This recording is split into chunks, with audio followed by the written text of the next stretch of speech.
Almost all businesses depend on some type of lift truck to address the wide variety of material handling requirements in industry today. Narrow aisle lift trucks are just one of the many different kinds of lift trucks available, and they offer specialized solutions in a variety of applications. Operating a narrow aisle lift truck safely requires skill and experience. Therefore, only trained and authorized personnel may use them. Lift truck operations involve more than the individual operator, truck, and operating environment. For optimum performance and safety, it requires all of these factors to work together as a team.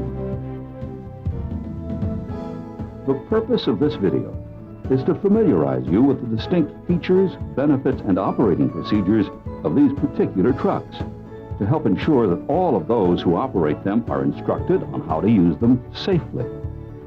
These trucks have the capability to turn in tight aisles and restricted spaces.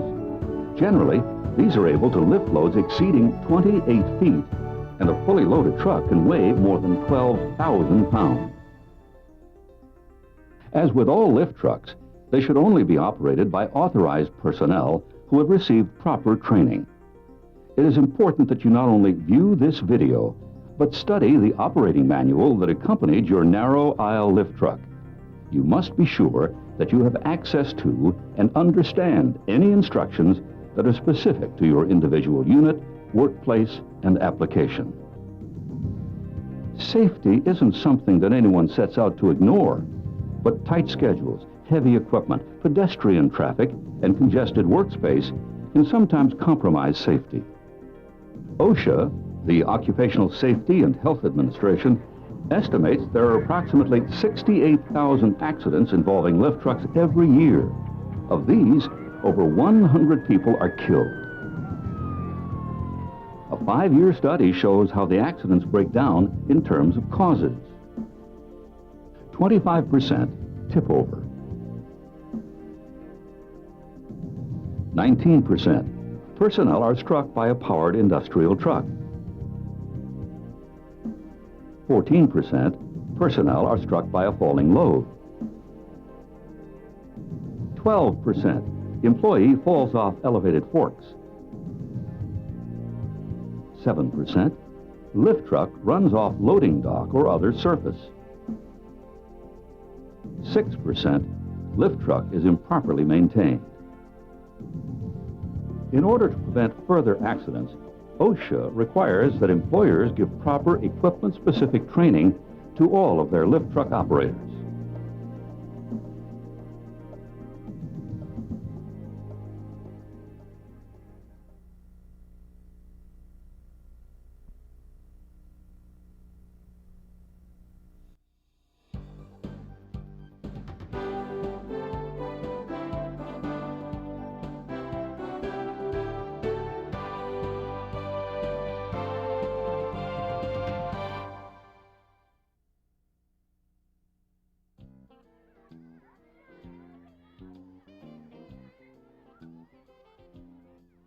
A narrow aisle lift truck uses the same principles of stability as a seesaw, two weights balanced on opposite sides of a pivot point.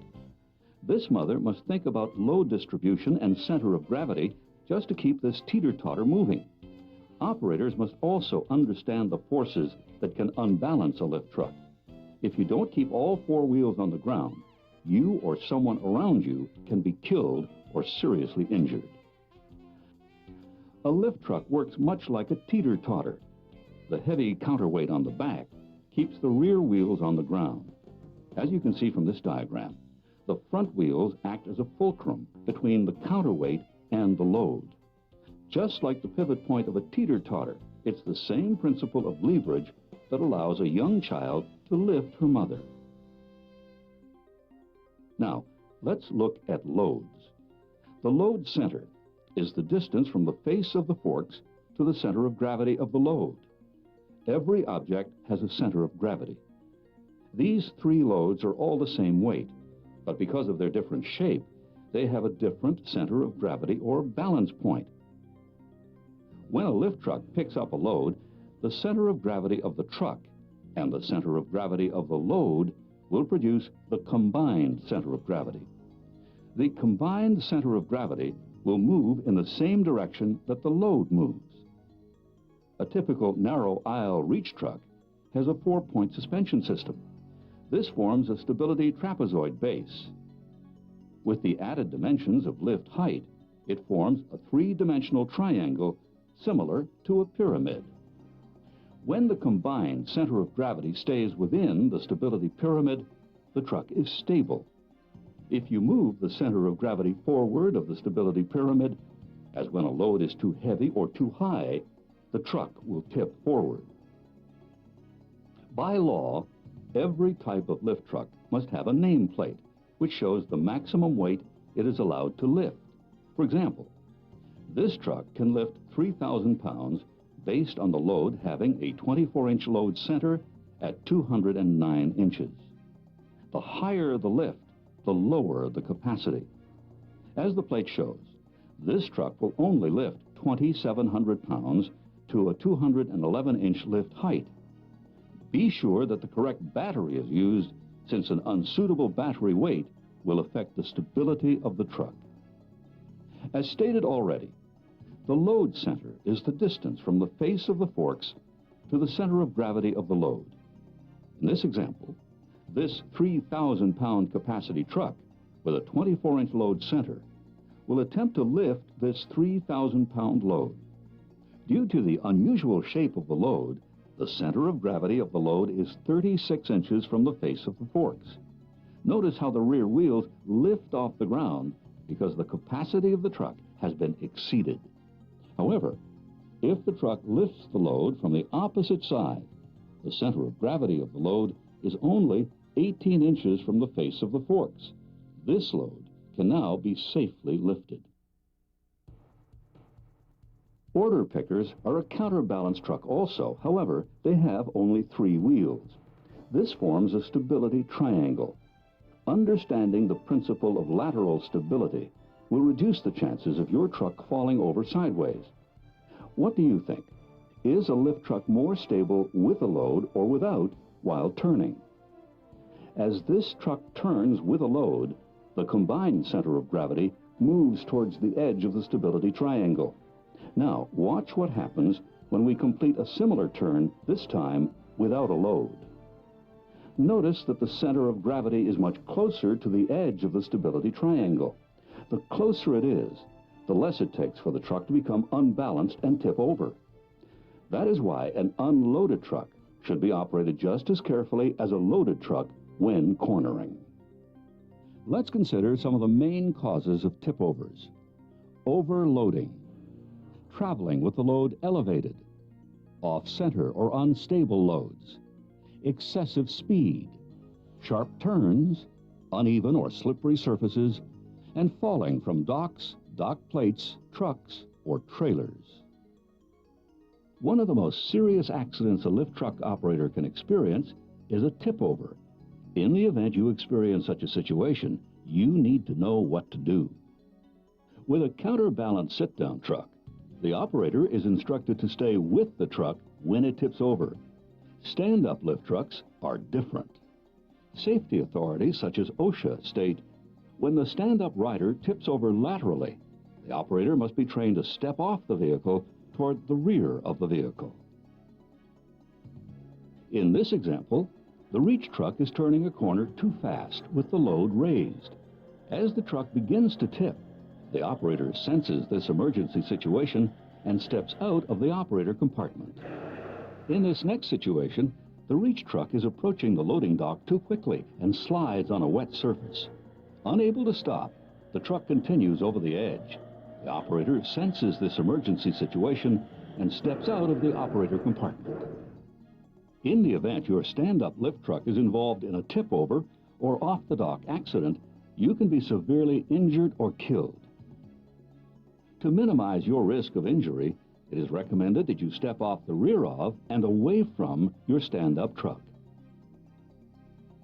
When a narrow aisle lift truck is in motion, forces such as lifting, turning, and stopping can cause the combined center of gravity to move outside the stability pyramid, causing the truck to tip over.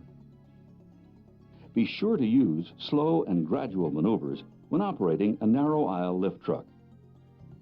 Keeping a narrow aisle lift truck balanced and under control is the mark of an experienced and safe professional operator.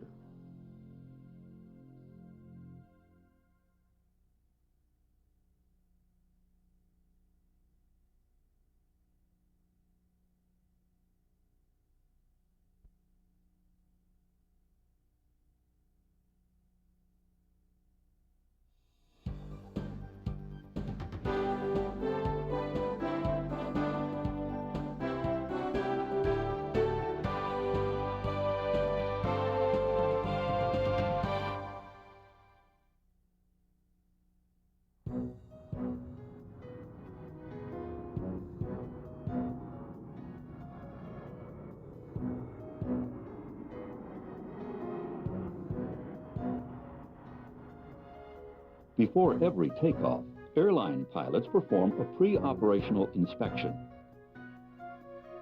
It is the operator's responsibility to inspect the truck and fill out the daily driver checklist at the beginning of each shift. Never use the truck if it is damaged or has faults that would prevent it from being used safely, and report any concerns to your supervisor. To begin your inspection, look over the truck carefully and be particularly alert for anything unusual or dangerous, such as loose bolts or cracked welds. Now, with the key in the off position, make the following inspections. Start at the battery and work yourself around the truck. Using the emergency brake, disconnect and inspect the battery connectors and cables to see that they are in good shape, and make sure that the battery gates are in place. A dislodged battery can result in a serious accident. Inspect the straddle arms and frame to ensure that there are no obvious weld cracks. Check the wheels for any signs of chunking or gouges. Is there any wire, plastic strapping, string, or foreign objects lodged behind the wheel? The presence of any of these things can be the cause of injury or costly damage. These small load wheels carry a lot of weight. When the truck is fully loaded, over 8,000 pounds is distributed over these wheels. Inspect the hydraulic lift cylinders. They must be free from leaking fluid. Hydraulic fluid can easily cause someone to slip or fall. Inspect the hose fittings around the mast, as this is where the leaks most often start.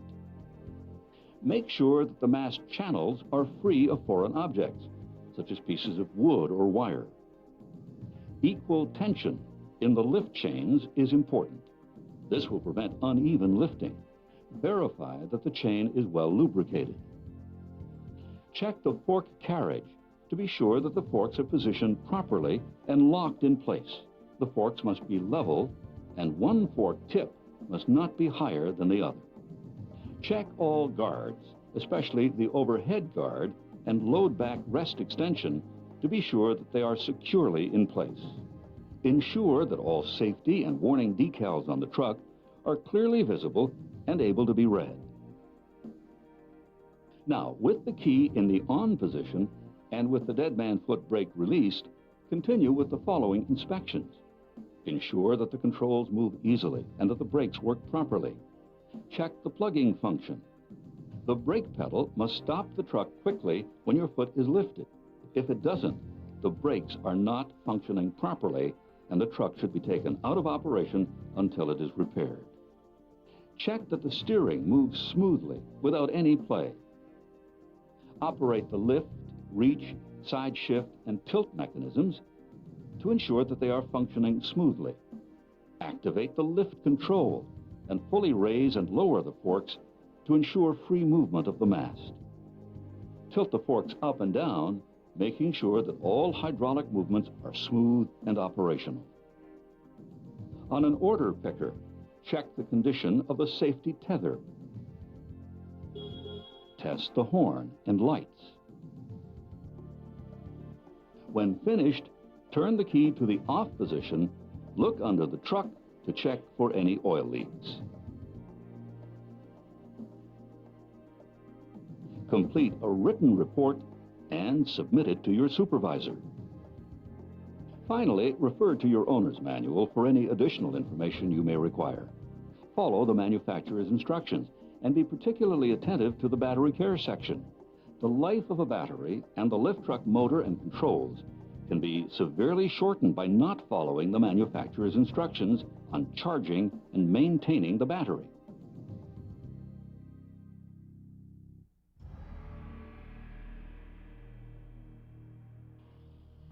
On the late shift, while a lift truck was being charged, a maintenance man was repairing some equipment.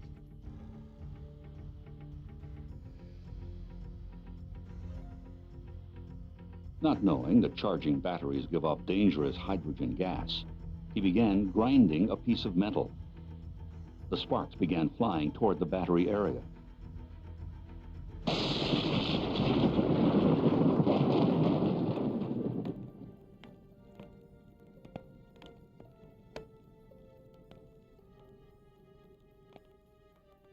One half of the plant burnt to the ground before the fire was put out.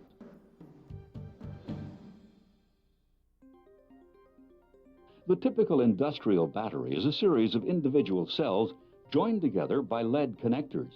Each cell has a positive and negative post. The cell is filled with a solution of sulfuric acid and water called electrolyte. Each cell generates approximately 2 volts of electricity. When it's time to recharge the battery, park your narrow aisle lift truck with the brake on. Hydrogen is a highly flammable gas, and for this reason, batteries must only be charged in well-ventilated areas. Make sure that there is no smoking or open flames in the area. Turn the key switch off. Unplug the battery connector from the truck and attach the charger connector to the battery, never to the truck. Check the cables for wear and the connectors for damage. Turn on the charger following the manufacturer's instructions. When the charging process is complete, always turn the charger off before unplugging the connectors. When working around batteries, be sure to wear the appropriate personal protective equipment. Safety glasses and gloves, a rubber apron, and steel-toed safety shoes should always be worn when working around any powered equipment. Make sure that there is an eye wash station nearby. If acid does get into your eyes, go immediately to the eye wash station and flush the affected area for at least 15 minutes, then seek medical attention. Narrow aisle lift trucks use a slide to remove the battery. To do this, remove the safety gate and place the safety gate in the operator compartment so you cannot operate the truck without it. Line up the battery tray of the narrow aisle lift truck with the empty roller storage tray and roll the battery out of the truck.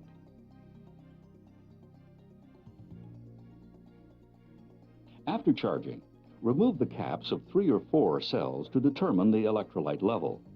Only a flashlight should be used to look into the cells, never a match or lighter. When the battery is fully charged, the electrolyte has a high acid content. This can be tested with a hydrometer. By testing a small sample of electrolyte, you can determine how much energy is in the cell. This process will also locate bad cells in a battery. A fully charged specific gravity reading should be 1.290.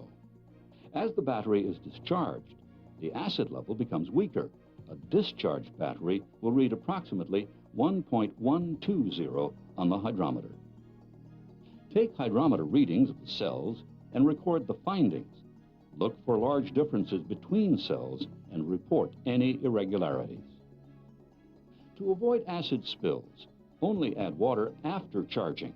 Adding too much water before will cause overflow during charging and can create a hazardous spill. If electrolyte does escape, it must be neutralized with baking soda and water. Roll the battery into place and close the safety gate. Finally, connect the battery cables. Battery care must not be overlooked. The useful life of a battery can be extended with a little attention and proper care.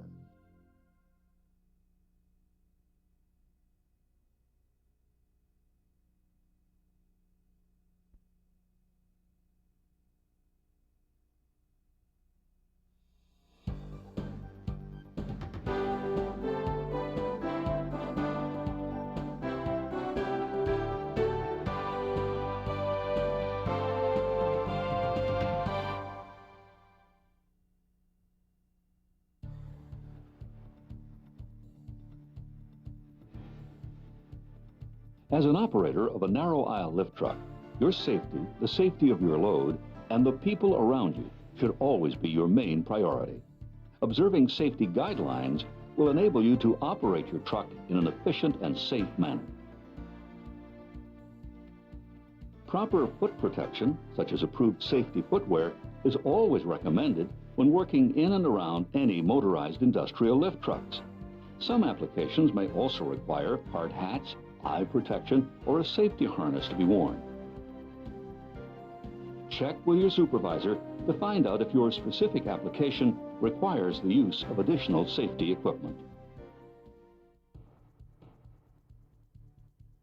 Before using a narrow aisle lift truck on the job, you must take the time required to become familiar with it. Learn to gauge the clearance between your truck and the objects around it, and slowly practice maneuvering in an open area before driving it in a congested one. Avoid sudden stops and sharp turns, otherwise you may lose your load, which can cause injury.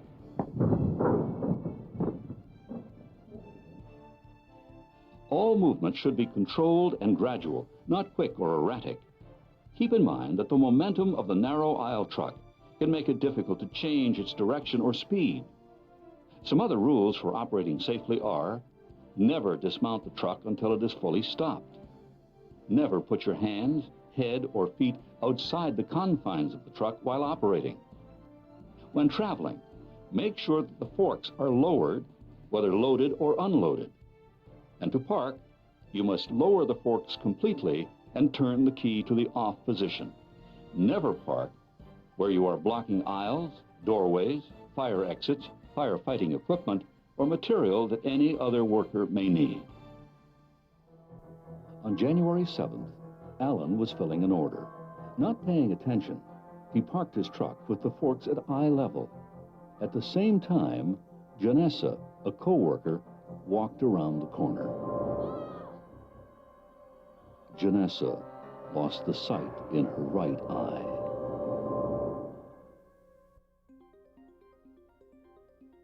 There are two ways in which to stop the narrow aisle truck: by plugging or by using the foot brake. Slowing down by reversing direction is referred to as plugging and will not damage the drive system. The brakes are designed to stop the truck in a shorter distance than plugging. Always travel at a speed that will allow you to stop safely. Narrow aisle trucks need to be highly maneuverable to work in tight places, which is why they steer from the rear. Watch out for tail swing when traveling forward.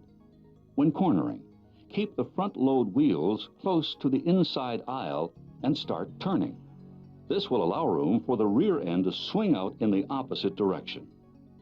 Before you pick up a load, make sure that your forks are spread as far apart as possible for maximum support of the load, and that they are long enough to stabilize the load. Never pick up a load that looks or feels unbalanced, and ensure that the load is fully supported by the forks and the backrest. Make certain that you only handle loads that are within the maximum rated capacity as stated on the nameplate of your narrow aisle truck. Check all pallets to be sure that they're free from defects or damage, and take the faulty or broken ones out of service to be repaired. Be sure the load is against the load backrest extension, with the forks tilted slightly back. While traveling, the forks should be retracted and the load carried should be as low as possible from the ground. If the load is too large, travel carefully in reverse and use a fellow employee as a guide if necessary. Keep in mind that 14% of all lift truck fatalities involve someone being struck by a falling load.